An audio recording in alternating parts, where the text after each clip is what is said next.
Assalamualaikum warahmatullahi wabarakatuh.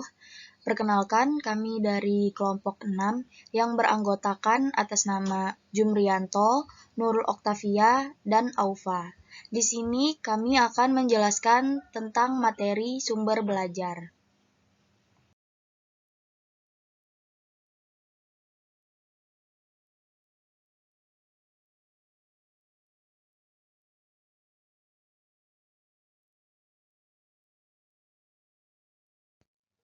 Baik, selanjutnya saya akan menjelaskan tentang pengertian sumber belajar.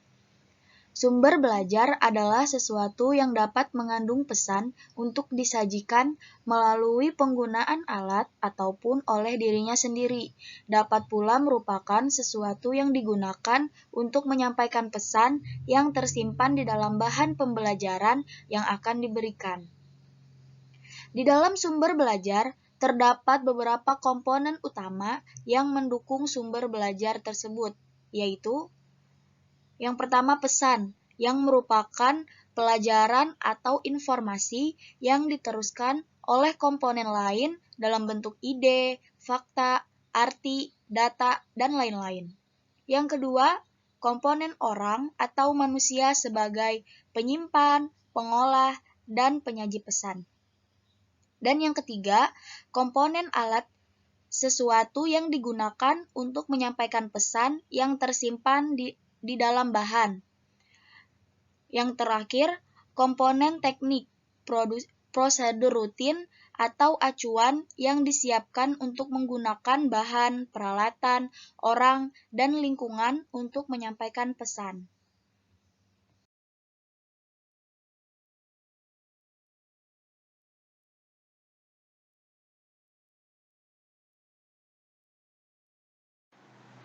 Baik, bismillahirrahmanirrahim. Assalamualaikum warahmatullahi wabarakatuh. Baik, saya akan melanjutkan penjelasan daripada Nurul Oktavia di bagian jenis-jenis sumber belajar. Nah, di sini menurut Mudofir dalam menadi ialah komponen sistem pembelajaran yang meliputi baik dari pesan, orang, bahan, alat, teknik, dan lingkungan yang mana hal itu dapat mempengaruhi hasil belajar peserta didik. Namun secara umum dijelaskan bahwa menurut tipe atau asal-usulnya seperti disebutkan oleh Warsita itu, bahwa jenis sumber belajar dapat dibedakan menjadi dua macam, yaitu learning resources by design. Yang kedua, learning resources by utilization. Sementara itu, menurut Donald P. Ely, sumber belajar dibedakan menjadi 4 macam, yaitu men. Artinya sebagai pihak yang menyalurkan atau mentransmisikan pesan. Yang kedua, material and devices, sebagai bahan atau software dan perlengkapan atau hardware. Yang ketiga, methods, sebagai cara atau metode yang dipakai dalam menyajikan informasi. Yang keempat, setting sebagai lingkungan tempat interaksi belajar mengajar yang terjadi. Ini adapun pemilihan dan penggunaan sumber belajar haruslah berdasarkan pada hal-hal berikut ini. Yang pertama itu menganalisis karakteristik siswa. Yang kedua, adanya tujuan dan isi instruksional. Yang ketiga, adanya strategi pengorganisasian pembelajaran. Dan yang ketiga, adanya serta penyampaian.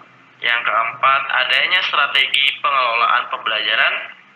Yang terakhir, adanya pengembangan prosedur pengukuhan hasil pembelajaran. Inilah dari jenis-jenis sumber belajar. Baik, akan dilanjutkan oleh saudari Aufa.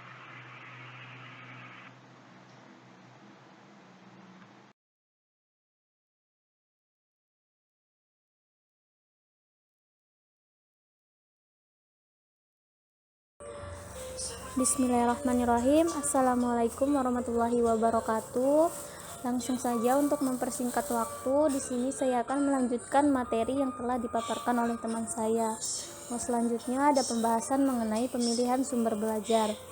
Ada beberapa hal yang harus diperhatikan dalam penggunaan sumber belajar, yaitu ada ekonomis, yang mana ekonomis ini adalah biaya yang tersedia untuk pengadaan media, apakah harus membeli atau dibuat sendiri, sederhana atau kompleks, jangka panjang atau jangka pendek, bersifat praktis dan sederhana dalam artian mudah dijangkau, mudah dilaksanakan, dan mudah didapatkan.